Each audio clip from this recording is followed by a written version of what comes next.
Yes, yes. Welcome in, everyone. So, one burner bachelor, 37 steps up high above the city. Kind of a cloudy day, kind of a good day to kind of make something that takes a while. Just want to get to what's in the saute pan right away now before we talk about a little fun business and things that are going on. I'm going to put a twist on a dish today that I think has probably been twisted and shouted. My musical reference for the day, twist and shout. The most on any other dish perhaps ever. And I'm not going to mention what I call the dish or what the dish I'm twisting and shouting on is. Just as I go along, hopefully you'll try to figure it out. But in order for the dish to actually be the dish, it had to have real potatoes. However, I was going to use those potatoes in this dish needed to be real. They couldn't be instant mashed, not French fries, not tater tots, not pre-made mashed as far as I'm concerned, but something I kind of needed to make. I could have made mashed in a separate pot and then added them later, but that's not really what I'm about here on the One Burner Bachelor. I'm kind of trying to do it all in one saute pan on the one burner. So what's in here right now? And they've been in here a good 20 minutes now, with just a little bit of water on the bottom of my pan. The potatoes I opted for were what they call, I guess they just call them white potatoes. They were medium sized. I cut up 2 of them.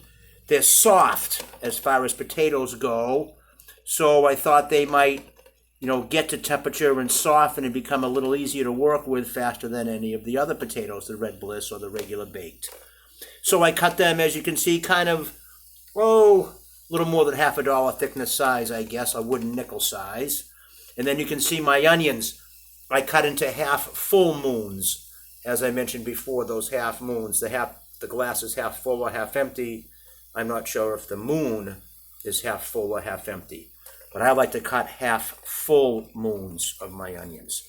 So I've given them a good almost 20 minutes now on pretty high heat. I started with a little bit of water in the pan. I knew the onions would release some water, and I also knew that water and that moisture from the onions would also help soften and cook the potatoes. And here's a fact of the day that just kind of came about that, and maybe that's one of the reasons why these onions help the potatoes. When you store your produce, your dry produce, you do not want to store your potatoes near your onions. That chemical, I'm guessing that same one in the onions that attacks the lacrimas gland that makes us cry, also does something to the starch or the skin or something on potatoes and kind of makes them age faster. So as they're sitting in your dry storage room waiting to be used, the closer they are to onions, the less and less fresh and the less and less solid and, potatoes they're going to be. Just something to keep in mind. Not sure where I learned that, but I did. Look it up. And if I'm wrong, let me know. But for now, the little bit of water that I added to the pan to get things started is enough. It's all dissolved. My potatoes are starting to soften. So when I come back, because I have to hold the camera in one hand, I'll have added the next ingredient, and we'll go from there. Thanks again, everyone. So One Burner Bachelor. The sun's trying to come out on a beautiful day high above the city. Yes, okay, we're back. I forgot to mention Angelo real quick. He's just hanging out in the chair, resting for now. Okay, right back here in the pan, you can see I've added some ground beef. 85% lean, fat ground beef. 85-15, 80-20 are both really good. You need some fat in there. The really, really good stuff, maybe if you're doing a tartare or a raw dish or something, but a little fat in the burger meat is important, however they measure that stuff, but it just gives it some bubbling and some doing its thing. So when it comes to the ground beef, out comes a wooden spoon. And this dish here, now that I made sure I got the potatoes started for a good while so they would be soft and we could use real potatoes, I am not concerned with or worried about how overdone those potatoes may come. If they become too mush or almost mashed, that's okay. Because the twist we're twisting on, or the dish we're twisting and shouting on here, what I'm doing right now, I've got the heat almost back to medium. Their burger meat's starting to brown a little bit.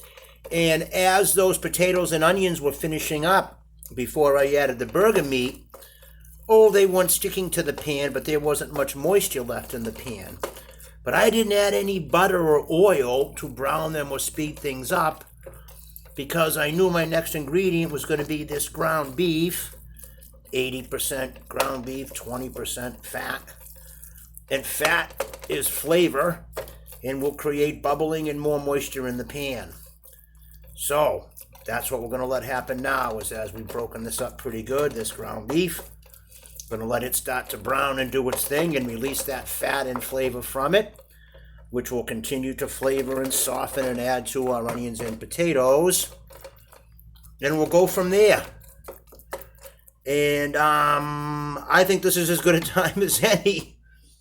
This is episode 7 out of the 12 that we're giving out 1 letter each episode, flattered by anyone that's actually keeping track of it that might want to try to unscramble those letters and solve the puzzle and win whatever the prize may be. So 6 letters are down. The 7th letter is I. Hopefully nobody expected that is keeping track. Okay, so we're 7 letters in to our mystery unscrambled puzzle on the One Burner Bachelor, 37 steps up high above the city, in our small penthouse apartment. I haven't mentioned that in a while. And by the end of the next episode, we will announce the fabulous prize that one and a guest will win if they've been nice enough to keep track of these letters and try to solve this puzzle. Okay, the onions, the real potatoes from Raw, and our ground beef are doing their thing. Smells awesome. We'll be back. Okay, yes, we're back. Just like we hoped. We put the potatoes in there and the onions with just a tiny bit of water to get them sweating and softening.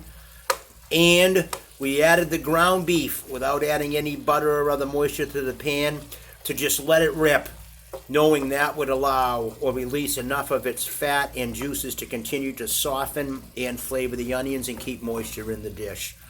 I was just in now these potatoes, which is the best thing. Using raw potatoes in a sauté dish, you don't really know how long it's going to take for the potatoes to soften. But the fact that they're breaking up now, and we've still got a ways to go, is a really, really good sign that they're soft enough and already getting on their way to being delicious and adding to the dish. So, letting it rip. Just let it rip. The corn is not in yet. I just gave it away. I got happy there. That's what I'm adding next. And I'm probably going to go about half of this bag for now, and I like to add it to the middle of the pan. Maybe as you can see, when I add things a lot of time, I work from the middle a lot.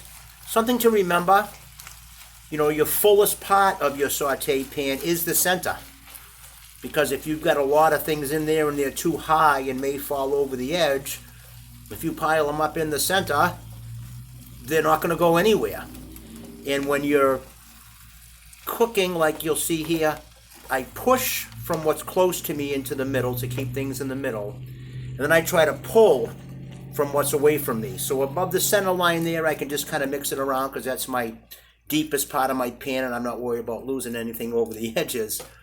But as I get to the edges and have a lot in my pan, and a lot of times when things are frozen cooking, I have a lot in the pan volume-wise, but I know when that water dissipates and they cook away, they'll get nice and small. So as I get closer to me, I push to the center of the pan, and as I'm further away and reaching, above that center line, I pull back towards me, because I don't want to start pushing from here out, because that's when I'll start losing things over the side. And maybe get things burning or sticking to the burner or falling behind my chair or doing whatever they shouldn't be doing. So that's what's going to happen right now. That corn from frozen, those niblets, are going to take some time also to get soft and release some juices. So we've now got the ground beef, the onions, the potatoes, and some corn. We're going to let those do their thing for just a bit. And we'll be back to add the next ingredient or two on our twist, on the most popular twisted and shouted dish maybe ever created. We'll be back, everyone. Okay, we're back. 37 steps up, high above the city, just about to finish up. My best friend and my helper Angelo has made his way to his couch. He's going to take in that breeze a little bit. It's sprinkling a little bit. It's cooling off. It's beautiful here. Just another look right back in our saute pan here on the One Burner Bachelor. You've probably kind of figured out that I'm kind of along the road of a shepherd's pie. Truth be told, I had some spinach that I was going to put a crazy twist on, frozen spinach, if I thought the dish needed more moisture or some more something. But I don't think it does. But what it does need for moisture and what it is getting for moisture is gravy. I'm making it the way I like. There's a half a can of that one and a half a can of that one. And this is the same secret that made my pork gravy so good last time on my pork chops. It's a half a can of chicken gravy and a half a can of turkey gravy. And that's exactly what I'm adding to this now. I think it's going to be enough. You know what? I'm actually going to try to incorporate it here. I can stay right in the center of my pan, as I said. You can see the level's kind of high. But that's okay, as long as we stay in the center of the pan and push things towards the middle and pull things back to the middle. We're not going to lose anything over the edge. All right, it's time to let this simmer. And as it simmers, and I measure my moisture gravy necessity level, I found the fattest piece of potato I cut up, and it just split in half with an easy push from my favorite weapon of choice, my slotted wooden spoon. Okay, so we're going to leave it at this. The One Burner Bachelor today, our twist on the most twisted and shouted dish I think there is, shepherd's pie.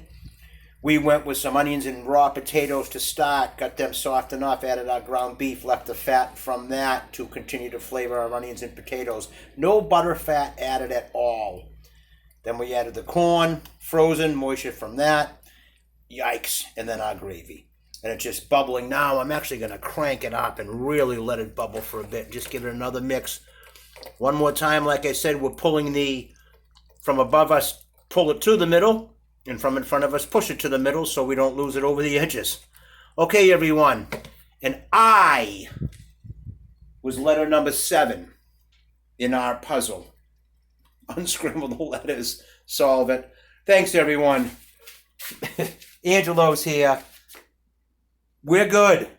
Please share. Please subscribe. Please comment. Please keep viewing. We'll see you next time on The One Burner Bachelor.